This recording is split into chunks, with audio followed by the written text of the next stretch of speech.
నమస్కారం. ప్రేక్షకులందరికీ శుభోదయం. ఈనాటి శుభయోగం శీర్షికన దశపాపహర దశమి సందర్భంగా ఎలాంటి విధి విధానాలు పాటించాలో, తద్వారా ఎలాంటి ప్రయోజనాలు సిద్ధింపజేసుకోవచ్చో పరిశీలిద్దాం. జ్యేష్ఠ మాసంలో వచ్చే శుద్ధ దశమి తిథిని దశపాపహర దశమి అనే పేరుతో పిలుస్తారు. ఈ రోజుకున్నటువంటి ప్రత్యేకత ఏంటంటే, ఈరోజు చేసే పూజా విధి విధానాల వల్ల నిత్య జీవితంలో తెలుసో తెలియకో చేసే 10 రకాలైనటువంటి పాపాల నుంచి సులభంగా బయటపడవచ్చు. ఈరోజు దగ్గరలో గంగానది ఉన్న వాళ్ళు ఎవరైనా సరే గంగానదిలో స్నానం చేస్తూ గంగా స్తోత్రం చదువుకుంటే సమస్త పాపాలను తొలగింపజేసుకొని సకల శుభాలు కలుగుతాయని స్కంద పురాణం సేతు మహత్యంలో వివరించడం జరిగింది. అలా గంగానది సమీపంలో లేని వాళ్ళు ఎవరైనా సరే స్నానం చేసే సమయంలో గంగా గంగా అనే నామాన్ని స్మరించుకుంటూ స్నానం చేస్తే గంగా స్నానం చేసినటువంటి ఫలితం కలుగుతుంది. అలాగే ఈరోజు స్నానం చేసే సమయంలో గంగాదేవి నామాలు చదువుకుంటే చాలా మంచిది. నందిని, నళిని, సీత, మాలినీచ మహాపగ, విష్ణు పాదాబ్జ సంభూత, గంగా త్రిపథగామిని, భాగీరథి, భోగవతి, జాహ్నవి, త్రిదశేశ్వరి, ఇవి గంగా నామాలు. ఈ నామాలు చదువుకుంటూ ఈరోజు స్నానం చేయండి. గంగా స్నానం చేసిన ఫలితం కలుగుతుంది. అలాగే ఈరోజు గంగాదేవికి సంబంధించిన ఒక అద్భుతమైన ధ్యాన శ్లోకం చదువుకున్నట్లయితే కూడా అన్ని రకాలైనటువంటి పాపాలను తొలగింపజేసుకొని గంగాదేవి అనుగ్రహానికి పాత్రలవచ్చు, గంగా స్నాన ఫలితాన్ని పొందవచ్చు. ఆ శ్లోకం ఏంటంటే, దేవీ సురేశ్వరి భగవతి గంగే, త్రిభువన తారణి తరళ తరంగే, శంకరమౌళి విహారిణి విమలే, మమ మతి రాస్తాం తవ పద కమలే. ఈ ధ్యాన శ్లోకాన్ని ఈరోజు తప్పకుండా చదువుకోండి. దేవి సురేశ్వరి భగవతి గంగే, త్రిభువన తారణి తరళ తరంగే, చక్కటి తరంగాలతో ముల్లోకాలను పావనం చేసే తల్లి నీకు నమస్కారం. శంకరమౌళి విహారిణి విమలే, పరమేశ్వరుడి జటాజూటంలో విహరించే తల్లికి నమస్కారం. మమ మతి రాస్తాం తవ పద కమలే, అమ్మా నీ పాద పద్మాలకు నమస్కారం చేసుకుంటున్నాను అని చెప్పడమే ఈ శ్లోకంలో ఉన్న అంతరార్థం. ఈ శ్లోకం చదువుకోవటం, గంగానామాలు చదువుకుంటూ స్నానం చేయటం ద్వారా సమస్త పాపాలను తొలగింపజేసుకొని విశేషమైనటువంటి శుభయోగం కలుగుతుంది. అలాగే ఈరోజు పూజ చేసేటప్పుడు మీ ఇష్టదైవానికి 10 రకాల పుష్పాలతో పూజ చేయండి. 10 రకాల పండ్లు నైవేద్యంగా సమర్పించండి. ఇలా చేస్తే కూడా చక్కటి శుభ ఫలితాలు కలుగుతాయి. అలాగే మీకు దగ్గరలో నదీ ప్రవాహం ఉన్నట్లయితే ఈరోజు నల్ల నువ్వుల పిండిని ముద్దల్లాగా చేసి 10 ముద్దలు నదీ ప్రవాహంలో విడిచిపెట్టండి. అలాగే బెల్లం తీసుకొని ఆ బెల్లం కూడా 10 ముక్కలు నదీ ప్రవాహంలో విడిచిపెట్టండి. అలాగే పేలాల పిండి తీసుకోండి, ఆ పేలాల పిండి కూడా ముద్దల్లాగా చేసి 10 ముద్దలు నదీ ప్రవాహంలో విడిచిపెట్టండి. అలా చేస్తే కూడా సమస్త శుభాలు కలుగుతాయని, జాతక దోషాలను తొలగింపజేసుకోవచ్చని ప్రామాణిక గ్రంథాల్లో చెప్పారు. కాబట్టి దశపాపహర దశమి సందర్భంగా గంగాదేవిని ఆరాధన చేయండి, చక్కటి శుభ ఫలితాలను సిద్ధింపజేసుకోండి. రేపటి శుభయోగం శీర్షికన నిర్జల ఏకాదశి సందర్భంగా ఎలాంటి విధి విధానాలు పాటించాలో, తద్వారా ఎలాంటి ప్రయోజనాలు సిద్ధింపజేసుకోవచ్చో పరిశీలిద్దాం. నమస్కారం.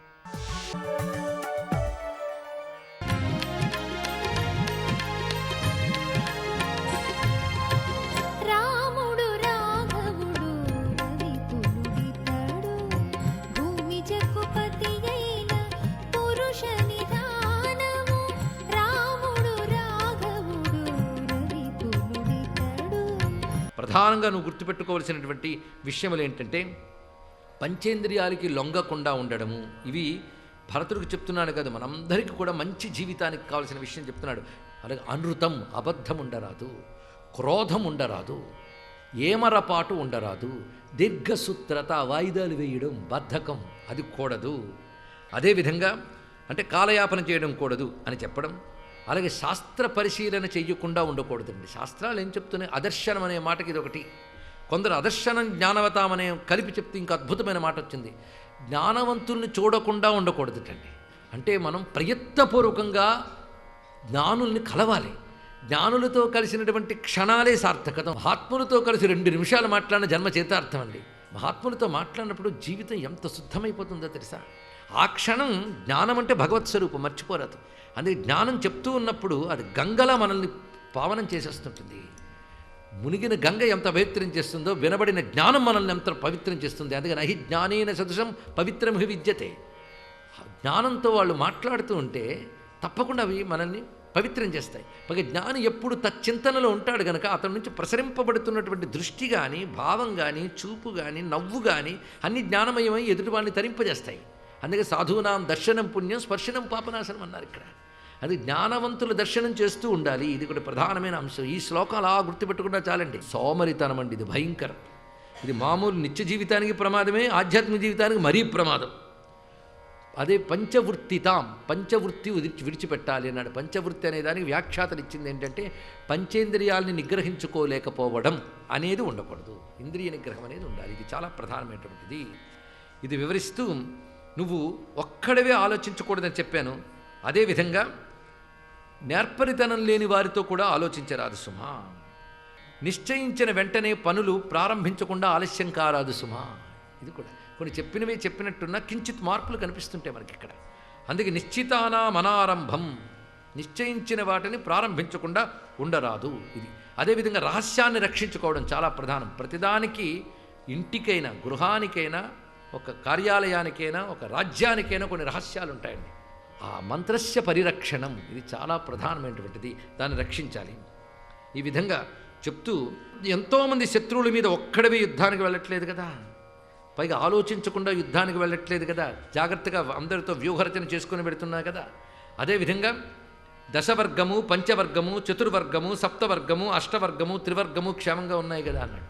అదేవిధంగా పంచవర్గములు అని చెప్తూ ఎలా ఉపయోగించుకోవాలి పంచవర్గాన్ని, ఇవి దుర్గములను కూడా వీటిని చెప్తారు. జలదుర్గ, పర్వత దుర్గ, వృక్షదుర్గ, ఐరిన దుర్గ, ధాన్వ దుర్గములు అన్నారు ఇక్కడ. దుర్గము అంటే రాజ్యాన్ని రక్షించేటువంటి స్థలములు, అవి గమనించుకుని వాటిని తాను కాపాడుకుంటూ ఉండాలి.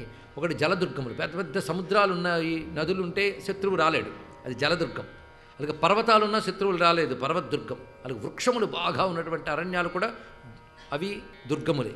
ఐరిన దుర్గము అంటే చౌటి పర్రలతో ఉన్నటువంటివి నేలలు, అవి దుర్గములుగా ఉంటాయి.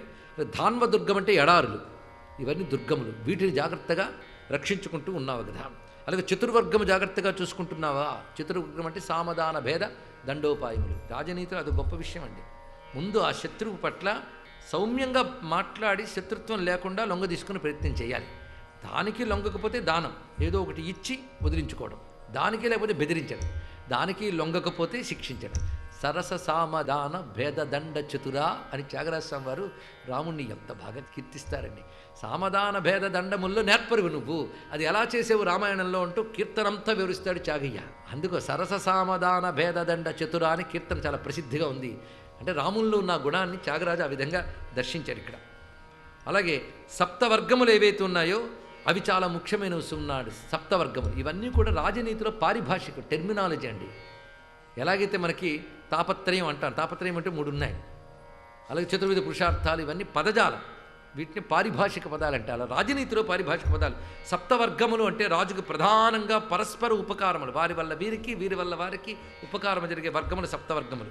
అవి రాజు, మంత్రి, రాష్ట్రము, దుర్గములు, ధనాగారము, సేనలు. సేనలు అన్నప్పుడు చతుర్విధ సేనలు అన్నారు ఇక్కడ. అంటే రథ, గజ, తురగ, భట అని చెప్పబడుతున్నటువంటివి. అలాగే మిత్రులు, మిత్రవర్గము అంటే ఆ రాజుకు మిత్రరాజులు ఉంటారు, ఇది సప్తవర్గము. ఇవన్నీ జాగ్రత్తగా ఒకరికొకరు సహకరించుకుంటూ ఉన్నారు కదా. అలాగే త్యజించవలసినటువంటి అష్టవర్గములు ఒకటి ఉన్నాయి, ఇవి జాగ్రత్తగా పాటించి జీవితానికి అమలుపరుచుకుంటే వాడు సత్పురుషుడు.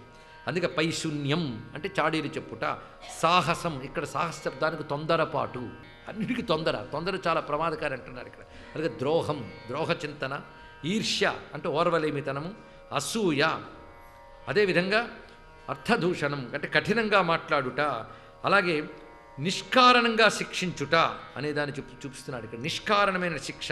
ఈ విధంగా 8 దోషాలని విడిచిపెట్టాలి. ఇవి క్రోధజములైనవి అన్నారు. క్రోధం అనే లక్షణం లోపలుంటే ఇవన్నీ వస్తాయటండి లోపల. కామజాల దోషాలు కొన్ని, క్రోధజ దోషాలు కొన్ని. ఇవి క్రోధము వల్ల కలిగే వ్యసనాలు ఇవి. అలాగే ప్రధానంగా త్రివర్గములు జాగ్రత్తగా చూసుకుంటున్నావు కదా అన్నాడు. త్రివర్గం అంటే ధర్మ, అర్థ, కామములు. ఇవి ఒకదానితో ఒకటి ఎలా బ్యాలెన్స్ చేసుకోవాలో ముందే చెప్పాడు అక్కడ. ఈ విషయాన్ని కూడా బోధించి చెప్తున్నాడు.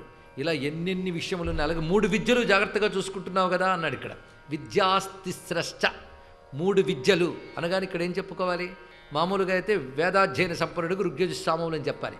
రాజనీతిలో 3 విద్యలు అంటే త్రయీ, వార్త, దండనీతి అని 3 రకాలైనటువంటి విద్యలు ఉన్నాయి. ఇది తెలుసుకోవాల్సింది. వార్త, త్రయీ, దండనీతి అనేటప్పుడు ఇక్కడ మొదటగా త్రయీలో నీతిశాస్త్రం అంతా చెప్పబడుతుంటుంది అక్కడ. అంటే వేదాధారంగా చెప్పుకున్నటువంటి న్యాయశాస్త్రములు అందులో వివరిస్తాడు.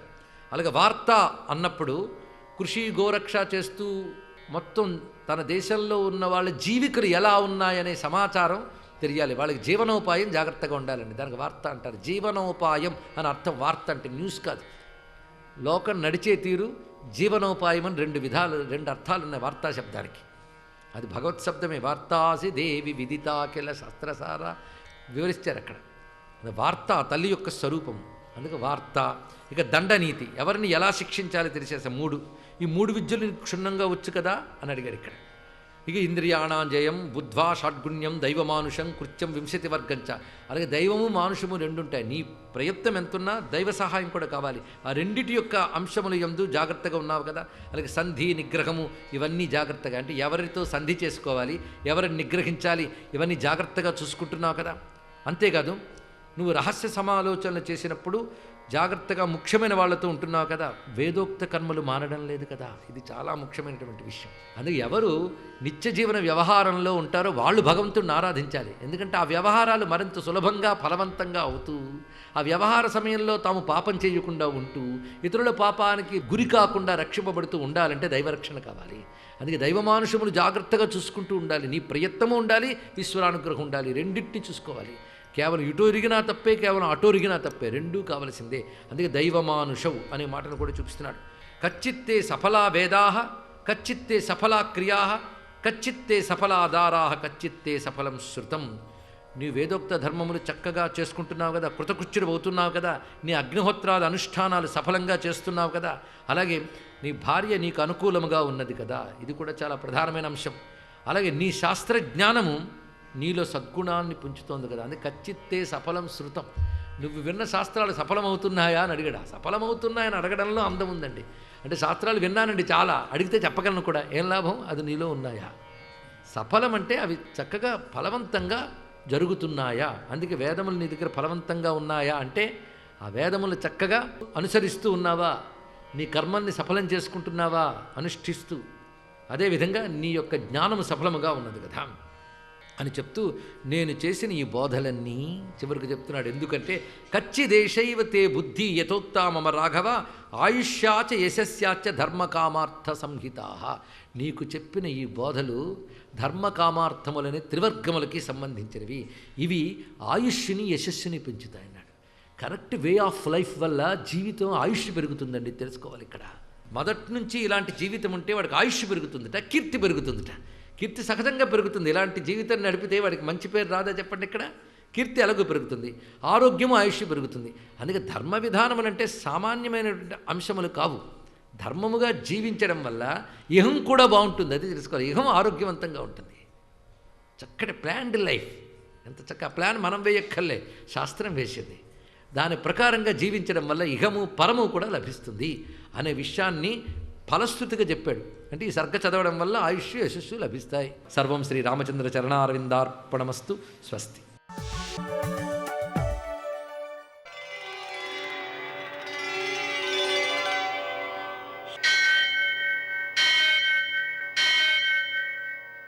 సహస్రశీరుషం దేవం విశ్వాక్షం విశ్వశంభువం విశ్వం నారాయణం దేవమక్షరం పరమం పదం విశ్వతః పరమాం నిత్యం విశ్వం నారాయణగుం హరిం విశ్వమేవేదం పురుషస్తద్విశ్వముపజీవతి పదిం విశ్వస్యాత్మేశ్వరం శాశ్వతం శివమచ్యుతం నారాయణం మహాజ్ఞేయం విశ్వాత్మానం పరాయణం.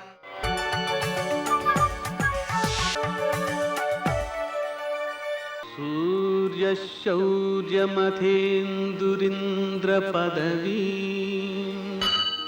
సన్మంగళం మంగళం. మృత్యుంజయాయ రుద్రాయ నీలకంఠాయ శంభవే అమృతేశాయ శర్వాయ మహాదేవాయ తే నమః. నేటి కాలమాన విశేషాలను గమనిద్దాం. స్వస్తి శ్రీ చాంద్రమాన శార్వరినామ సంవత్సరం ఉత్తరాయణం, గ్రీష్మ ఋతువు, జ్యేష్ఠమాసం, శుక్లపక్షం, సోమవారం. సూర్యోదయం 5:44 సూర్యాస్తమయం 6:44. తిథి దశమి మధ్యాహ్నం 2:55 వరకు. నక్షత్రం హస్త రాత్రి 1:01 వరకు. వర్జం ఉదయం 10:42 నుంచి 12:10 వరకు.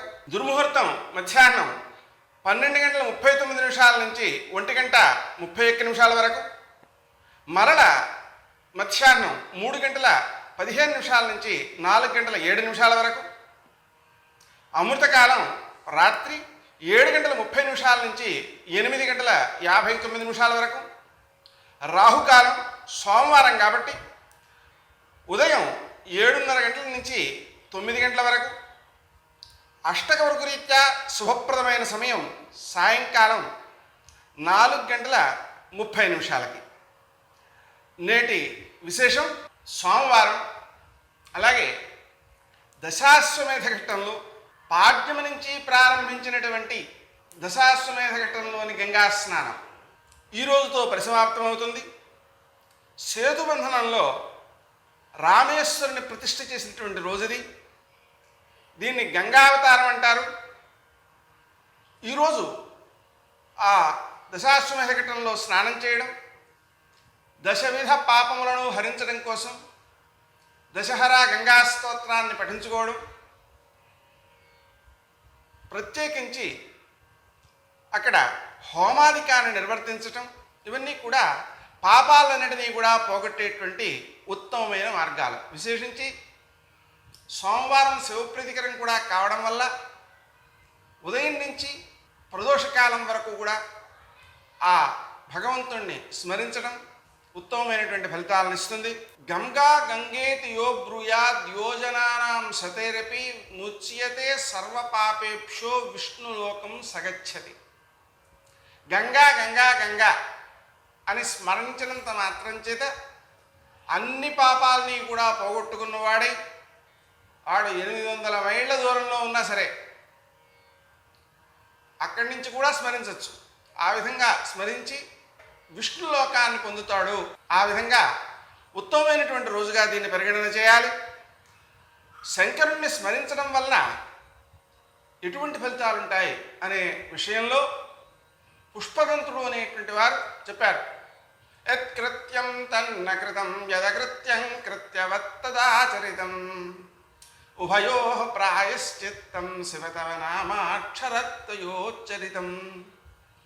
శివ అనే 2 అక్షరాలని ఉచ్చరించడం ద్వారా ఏది చేయకూడదో దానివల్ల వచ్చే పాపాన్ని, ఏది చేయవచ్చో అది మానేసినందువల్ల వచ్చినటువంటి పాపాన్ని కూడా తొలగించుకోగలుగుతారు అని చెబుతారు.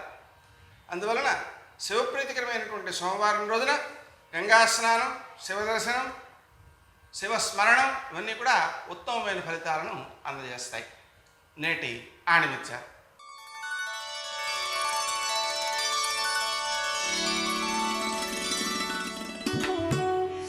చేసిన మేలు స్మరించే వ్యక్తి సజీవుడైతే విస్మరించే వ్యక్తి మృతునితో సమానం.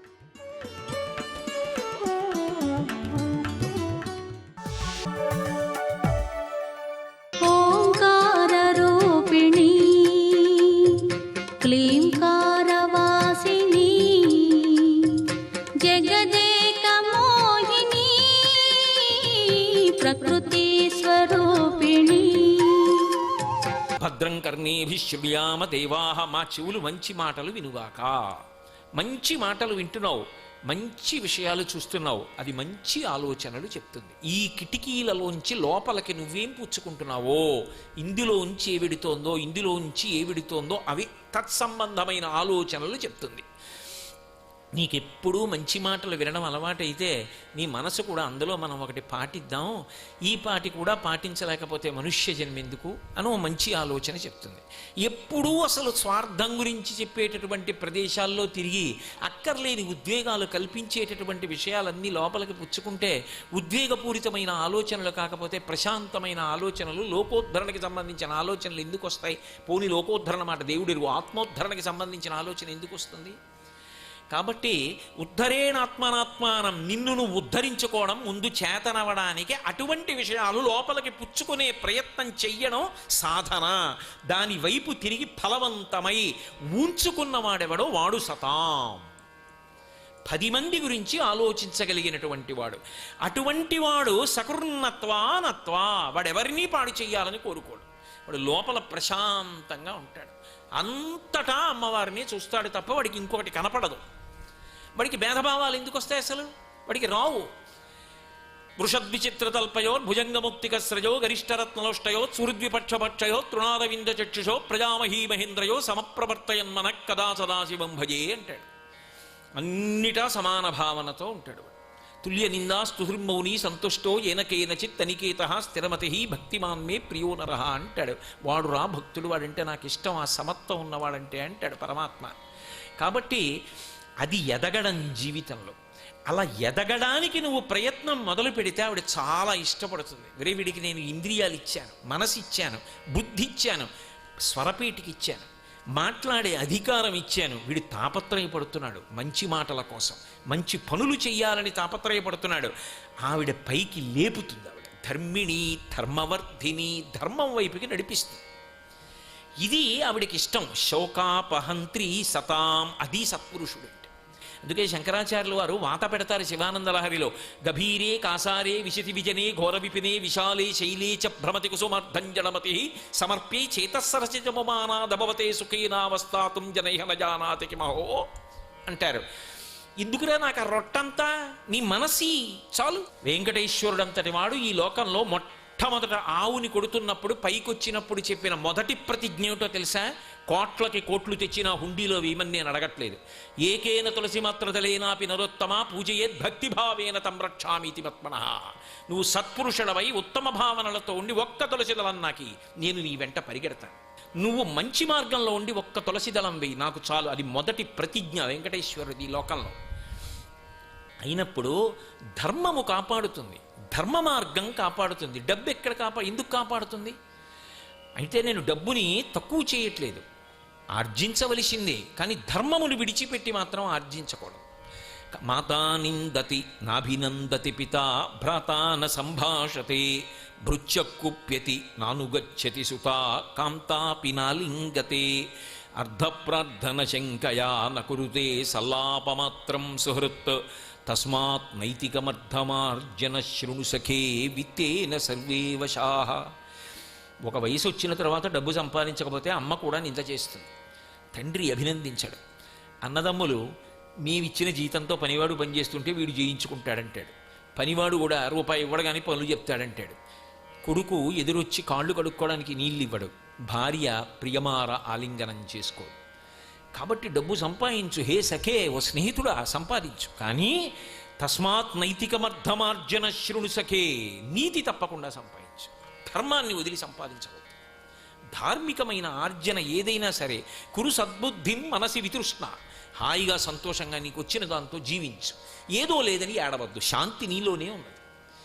కాబట్టి శోకాపహంత్రి సతాం, ఆ తల్లి అనుగ్రహిస్తుంది ఎవరిని? సతాం, సత్పురుషులైనటువంటి వారిని అన్ని వేళలా ఆమె ఆదుకోవడానికి సిద్ధముగా ఉన్నది.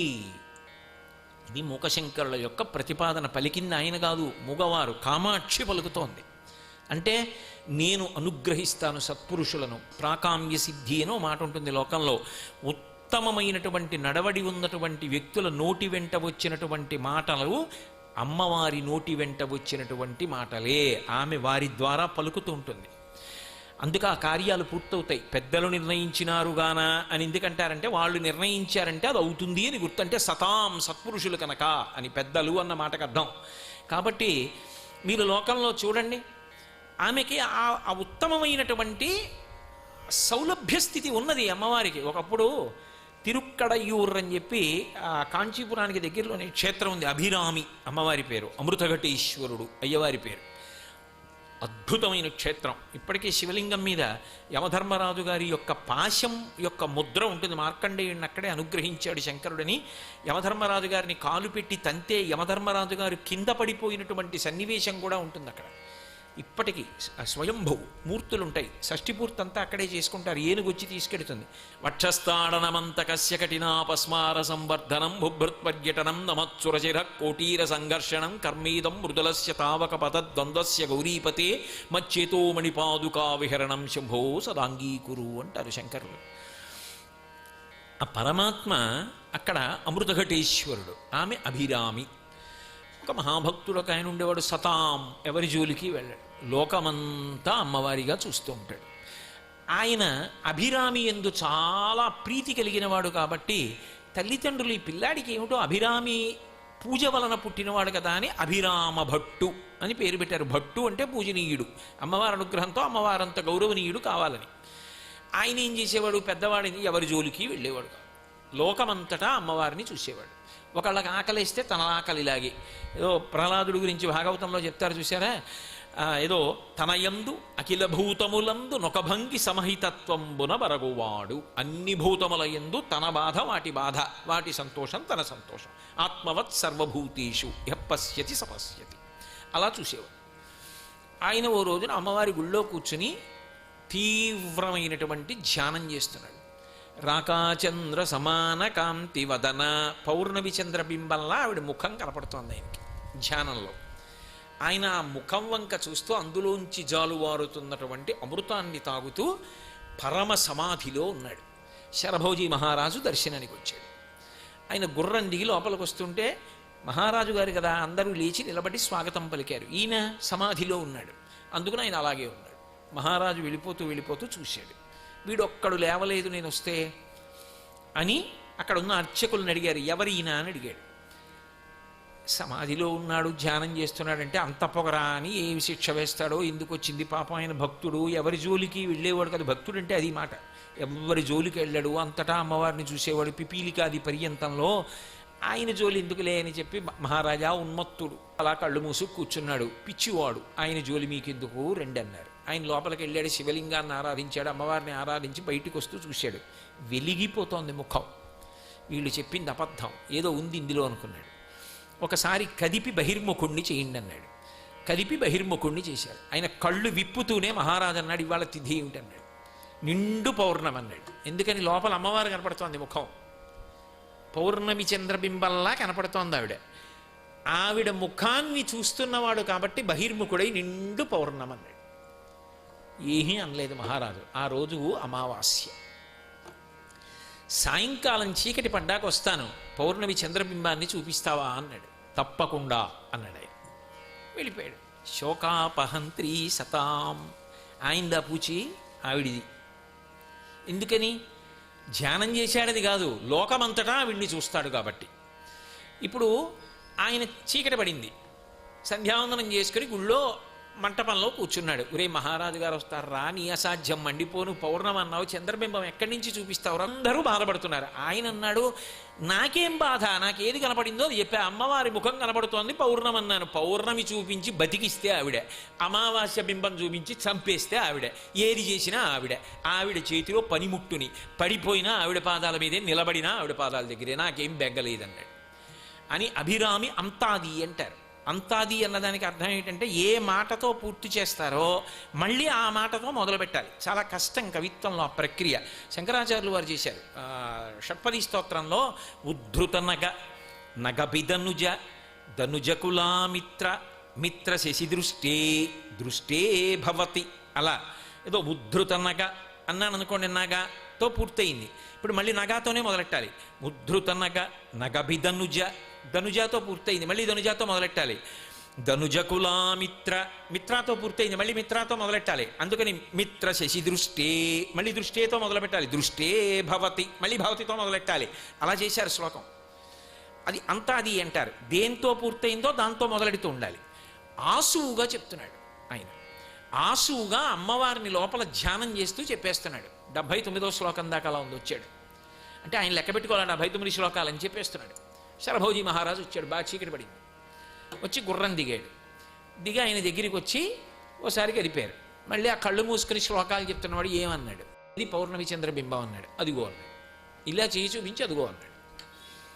అదిగో అనేటప్పటికీ ఇక్కడున్నాడా అని హిరణ్యకశిపుడు అడిగితే అంతటా నరసింహస్వరూపం నిండిపోయినట్టు ఇదిగో అనేటప్పటికీ అభిరామ భట్టు అక్కడ పౌర్ణమి చంద్రబింబం కనపడాలి.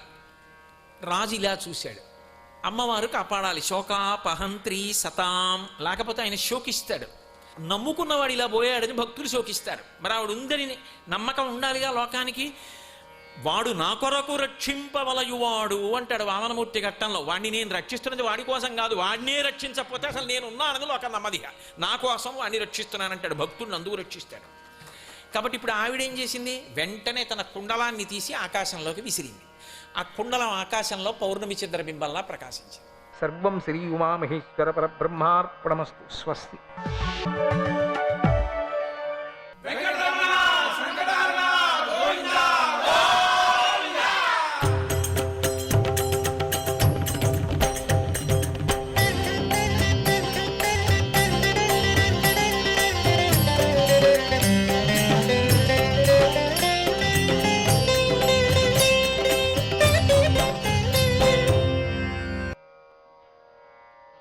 గోవిందుడు సుందరుడు ఇందిరా రమణుడు. గోవిందుడు సుందరుడు ఇందిరా రమణుడు. గోవిందుడు సుందరుడు ఇందిరా రమణుడు. గోవిందుడు సుందరుడు ఇందిరా రమణుడు. శ్రీ వెంకటనాథుడు భక్తవరదుడు. శ్రీ వెంకటనాథుడు భక్తవరదుడు. శ్రీ వెంకటనాథుడు భక్తవరదుడు. శ్రీ వెంకటనాథుడు భక్తవరదుడు.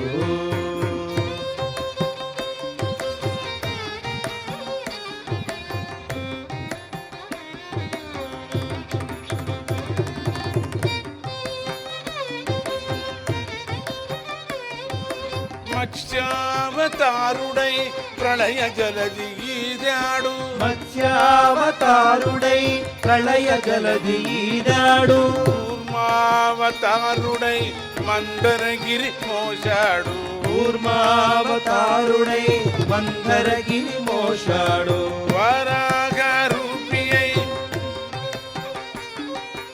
వారాగారూపియై వసుధను పైకెత్తాడు.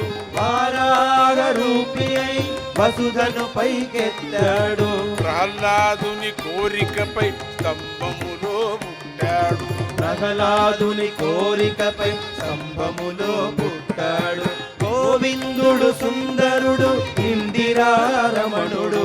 గోవిందుడు సుందరుడు ఇందిరా రమణుడు. శ్రీ వెంకటనాథుడు భక్తవరదుడు. శ్రీ వెంకటనాథుడు భక్తవరదుడు.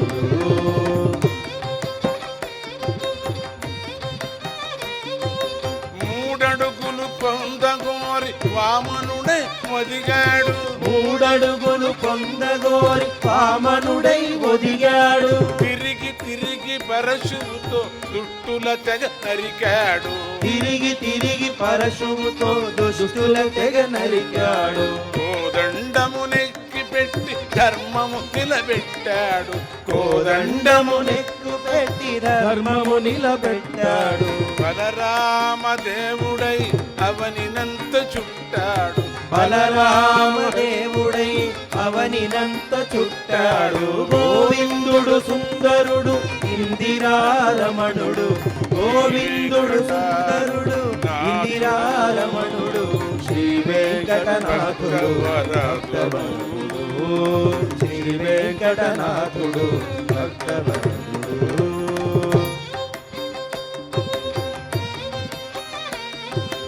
గోవర్ధనమెత్తాడు ఈతను బోధించాడు. గోవర్ధనమెత్తాడు ఈతను బోధించాడు.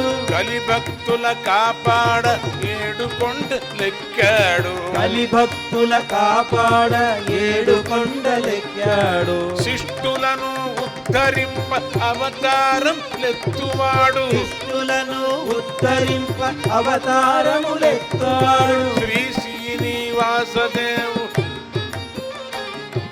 శ్రీనివాసదేవుడు సచ్చిదానందుడు. శ్రీనివాసదేవుడు సచ్చిదానందుడు. శిష్టులను ఉద్ధరింప